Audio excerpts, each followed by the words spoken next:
आज हम बात करेंगे कितना विटामिन लेना है कि नहीं लेना है, कौन सा विटामिन लेना है और कितना डेली डोज होना चाहिए आइडियल मल्टीविटामिन का।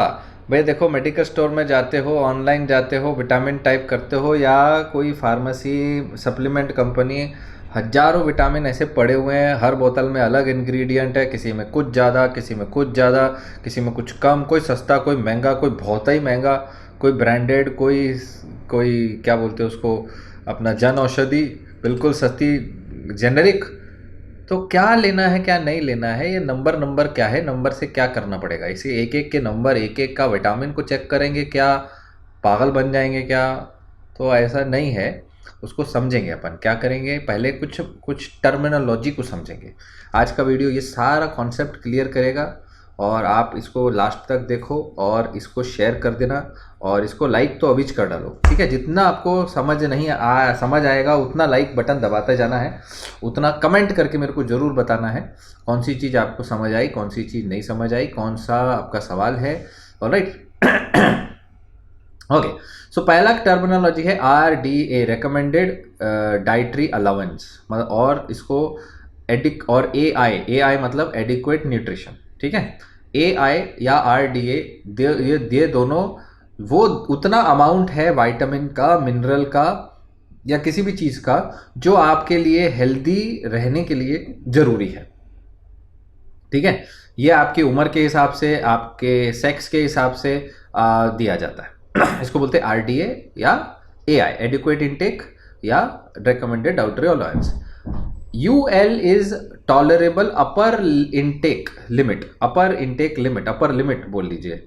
ये मैक्सिमम अमाउंट है उस डेली न्यूट्रिशन की, विटामिन की, जो आप टॉलरेट कर सकते हो सेफ लिमिट में रहते हुए, विदाउट रिस्किंग कि ये ओवरडोज हो जाए या कोई साइड इफेक्ट हो जाए। वो हर न्यूट्रिएंट का अलग है, हर न्यूट्रिएंट का, हर विटामिन का, हर मिनरल का, हर सॉल्ट का अलग अपर लिमिट होता है ना।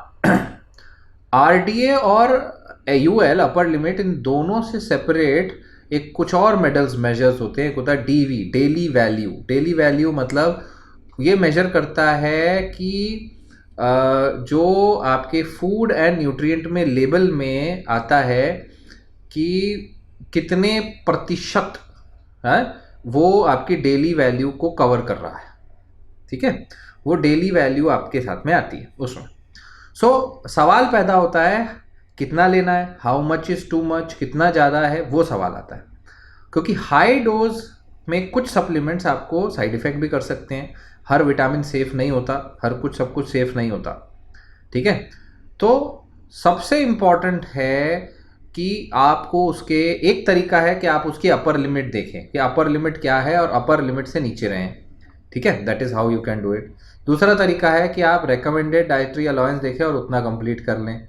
ये दो तरीके हैं। जो सवाल पैदा होता है कि कौन से, जो सबसे इंपॉर्टेंट आपको देखना है, कुछ वाइटामिन्स हैं जो अपर लिमिट में जाने पर भी सेफ हैं, कुछ वाइटामिन्स हैं जो बहुत ज़्यादा रिस्की हैं, वो समझना जरूरी है। What supplements are riskier than others, okay. इसमें एग्जाम्पल के तौर पे अगर आप माने कि जैसे फैट सॉल्युबल वाइटामिन्स हैं E और K, या फिर ADEK, ये ADEK दोनों के दो चारों जो है फैट सॉल्युबल है, ये आपके शरीर में फैट में जमा हो जाते हैं। तो अगर आप इसको हाई डोज लेंगे तो इसके साइड इफेक्ट्स हो सकते हैं, बिल्डअप हो सकते हैं, बॉडी में रुक सकते हैं और हाई टॉक्सिसिटी कर सकते हैं। B and C के हाई डोज लेने के बावजूद भी ये बॉडी के अंदर बहुत दिनों तक नहीं रुकते, तो ये वाटर सॉल्युबल है, ये निकल जाते हैं। और वैसे ही कुछ मिनरल्स हैं, आयरन और सेलेनियम, ये रिस्की है, ये भी बहुत ज़्यादा लेते हैं तो ये आपके शरीर में इकट्ठे हो सकते हैं। तो अनलेस एंड अनटिल आपकी कमी है, आप ज़बरदस्ती आयरन नहीं लेते जाइए। कुछ आपकी डाइट के हिसाब से बैलेंस करने के न्यूट्रिशन होते हैं कि मान लीजिए आप वेजिटेरियन हैं, बी कॉम्प्लेक्स कम है तो बी कॉम्प्लेक्स दे दिया। ये नहीं कि भाई एम ही कुछ भी कुछ खाए जा रहे हैं, कुछ भी कुछ खाए जा रहे हैं, है ना। That is all important aspect जो आपको समझना है कि कौन सा डेंजरस है, वो है ADEK, आयरन, सेलेनियम। और आपके डाइट के हिसाब से वेजिटेरियन, वेगन लोगों को बी कॉम्प्लेक्स ज़रूरी है, ओके। अब अपर लिमिट, और ये आपको कहीं लिखी हुई नहीं मिलेगी, कोई लेबल पे लिखी हुई नहीं मिलेगी। आप और ज़्यादातर सप्लीमेंट्स में आपको आरडीए भी नहीं मिलेगी, कभी कभी डी भी मिल जाएगी, कितना परसेंट आपके डाइटरी अलाउंस का वो है। ठीक है। अब सबसे बड़ा कॉन्सेप्ट इसमें है कि एक साथ मल्टीपल वाइटामिन्स को मत लीजिए अनलेस एंड अनटिल आपके डॉक्टर ने आपको बोला है, पहला पॉइंट। दूसरा पॉइंट, क्योंकि एक में कोई भी एक में वो रिकमेंडेड डोसेज से ज़्यादा नहीं बनाएंगे, ठीक है, या तो उससे थोड़ा कम बनाएंगे कि थोड़ा बहुत तो आपको खाने से मिलेगा और थोड़ा बहुत वो बना देंगे उसमें। सो ये दो चीज़ें आपको समझनी ज़रूरी है। अब इसमें हम क्या करेंगे, रेकमेंडेड डोसेजेस के आप चार्ट देख सकते हो जो आपको बहुत आसानी से गूगल करने पे भी मिल जाएंगे। जो 23-24 न्यूट्रिएंट्स हैं जितने भी हैं उनके एज वाइज लिमिट वाइज क्या उसके चार्ट है, क्या उसके रेकमेंडेड डोसेज है, आप वो देख सकते हो। तो एक एवरेज मात्रा आपको पता चल जाएगी कि आपके पास में क्या रिक्वायरमेंट है, और फिर उसके बेसिस पे आप डिसाइड कर सकते हो कि भाई मेरा जो इंटेक है कहीं वो ज़्यादा तो नहीं है। ये सबसे बड़ा एस्पेक्ट है, कैसे, प्रोडक्ट बेस्ड और फिर आरडीए कंपैरिजन। अब ये नॉलेज देखिए, एक बात आपको पहले बता दूं, there are 2 types of vitamins made in the market, ठीक है। एक होता है जो हेल्थ मेंटेनेंस वाले वाइटामिन्स हैं जो आपको मिलेंगे, जो कई सारे कंपनीज हैं जो लो डोज वाइटामिन्स बनाती हैं। ये लो डोज वाइटामिन्स कई सारे हैं, मैं किसी का नाम नहीं लूँगा, मगर कई कंपनीज हैं जो लो डोज डेली बेसिस पे आपको बोलते हैं आप कोई भी ले सकता है, कोई भी ले लो, रेगुलर ले लो, रोज ले लो। जो ऐसे बोलते हैं रोज ले लो, रेगुलर ले लो, ज़िंदगी भर ले लो, वो होते हैं डेली वाले, डेली आरडीए से कम, काफ़ी कम, या तो आरडीए से आधा वैल्यू वाले वाइटामिन्स। कुछ होते हैं जो सब अशोक गोयल जी का क्या है? उनको डिस्चार्ज करना है ठीक सुबह 6 बजे।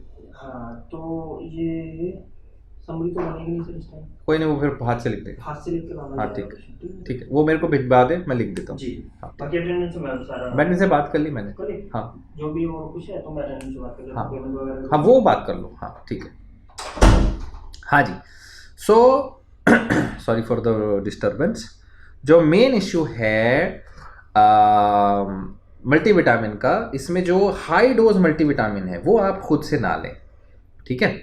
वो का खुद से ना लें का मतलब ये है कि आपके अगर डॉक्टर आपको डेफिशिएंसी करेक्शन के लिए देते हैं और उसमें लिख के देते हैं कि ये 2 महीने लेना है या 3 महीने लेना है, तो उसको समझें, फिर उसके बाद उस डॉक्टर से बात कर लें कि सर जी ये हो गया है, अब हम ये ले सकते हैं, कंटिन्यू करना है। अगर कर भी रहे हैं कंटिन्यू तो या तो एक दिन छोड़ के लें, हफ्ते में एक बार लें, ऐसे करें।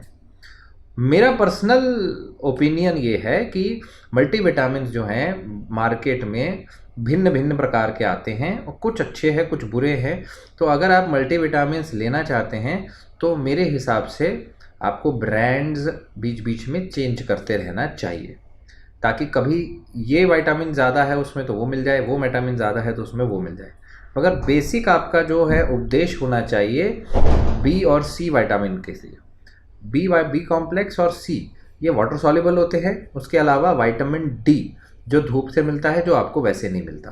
सो बी सी डी आपको बहुत ज़रूरी है, बाकी सारे जो हैं छुटपुटाए चल जाते हैं, एंटीऑक्सीडेंट चल जाते हैं। ये चीज़ें ध्यान में रखें। और कभाई कभार जब ब्लड टेस्ट कर रहे हैं तो विटामिन डी और B12 ये 2 के लेवल ज़रूर चेक कराएं। इनसे बीमारियां काफ़ी हो सकती हैं, डिप्रेशन से लेके सुन्नपने तक, नर्व प्रॉब्लम तक। सो इसीलिए इनको एट बे या सही लेवल पे रखना आपके लिए सबसे बेहतर होगा। सो मैं खुद बीच बीच में मल्टीविटामिन लेता रहता हूँ, कभी ये कभी वो, कभी ये कभी वो, मिक्स इट करता रहता हूँ। हर रोज़ नहीं लेता, बीच बीच में लेता हूँ। और विटामिन डी महीने एक बार ले लेता हूँ।